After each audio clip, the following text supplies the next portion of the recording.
And if something bad happens to you, it's not because God caused it, but God loves you. And I'm thinking about the Torah, where you got all these very minute ritualistic prescriptions, such as take, a sack of flour and 3 turtle doves, and there's a very profound underlying philosophy to that you and I take for granted, but 99% of the world does not. And that is, if the Torah says take 3 turtle doves and some flour, its underlying philosophy is that you can do it. Right. If it says do not commit adultery, its underlying philosophy is you can do it. If it says don't murder, it means you can do it. If it says honor your parents, or kill a calf, or saying you can do it, and you can create a good and decent life, and you don't have to stake everything on something as tricky as pursuing love highs, which I felt like the Scarlett Johansson character and some of the other characters were doing. That there's a much more substantive, ritualistic, and traditional way of living your life, so that you're not risking everything to try to mainline that love high, which can be so fleeting and so dangerous. Right. I think that's deeply right and well said. The only place I would just kind of take issue a little bit is I won't say take issue, but let me just clarify terms. Right. In other words, the word love by itself means nothing. It means absolutely nothing. And that the word love only means something in the context of how you're using it in the sentence and what it means to you in that sentence. So, knowing and understanding what that word might mean. So, for example, let's give you one maybe we'll spend another time doing a dialogue just on what this word means. But, for example, emotion. It's a perception. It's a perception of the true nature of reality, which is precisely why it can be commanded, right? And if you can't command an emotion, you can command a perception, right? So love is a perception, right, number one. And number two, love is what I called in an earlier work a perception identification complex, meaning the parent loves their child, right? Why? Because they perceive their child's goodness, and even though they're aware of their child's shadow, they identify the essence of who their child is with their goodness. So it's both perception and identification.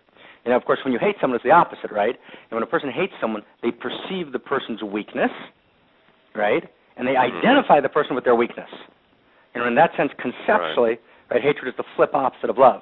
Now, it's a very, very deep idea, and I actually tried at one point in my life to write a chapter on this in one of the books, because I just thought it was really important, because it felt like the word love had gotten so misused that at a certain point it ceased to mean anything. Right, it's a kind of this vague, evocation, of some goodness and everything is all right. That actually means nothing and can actually be smothering and destructive. And I suspect that I was actually talking to a good friend a couple of days ago who was raised in a similar tradition to yours. And her description, was that love basically was the word that allowed people to avoid actually dealing with everything that was actually going on. Right. In other words, that was really her description of it, and it sounds like there's at least a partially parallel description. So I think that it's one of the words that before we use it, it's kind of like spirituality. It means absolutely nothing unless we actually define it. And maybe last sentence on my side, and you'll I'm sure close. In Kohlberg's moral philosophy, Kohlberg talks about several levels of moral attainment. So he talks about a person who's at an egocentric level. That's one level of kind of morality. Then a person, or a society who's at an ethnocentric level, of morality. So not just me and my family, but ethno, me and my country, right? Me and my people. And then there's of course a world-centric, which means kind of a care for the world. There's a kind of cosmic-centric, kind of for the cosmos. So just take for a second, two things very, very briefly. So you take the word love, or the word protection, to be a protector. So an egocentric lover obviously, expresses that love in a very particular way. I love myself and my family, but anyone outside of my family I can deal with in virtually any way because my love has been limited to that narrowed circle of caring.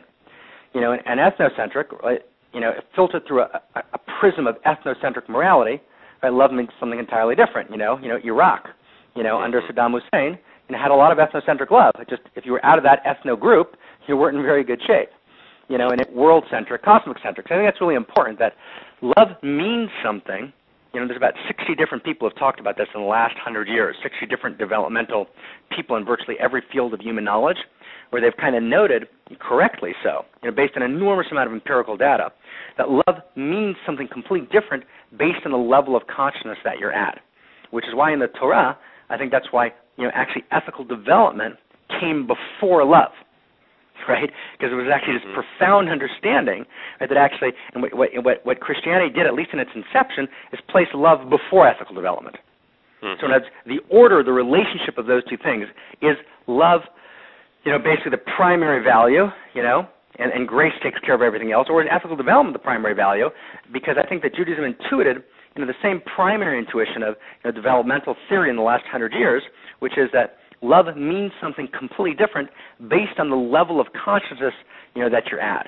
And so in that sense, I think the word love is by itself a completely, meaningless word, and maybe that was the thing most missing, and love became much like, as you described it, it became like we've slain all the gods except for Aphrodite, when we worship at her altar and kneel, do we, because she's the only transcendent value that we even have a glimmering of its existence. And there, what happens then is, though, she becomes non-dialectic. She becomes an extreme value. And as we've talked about before, extremism is the taking of one value, separating it from the context of other values, the need to compete with other values, its transformation into an absolute, at whose altar everything dies. Yes. Yo. Okay, so with your permission, I'm going to end the recording here. Yes, sir. I'm sorry for that long comment at the end.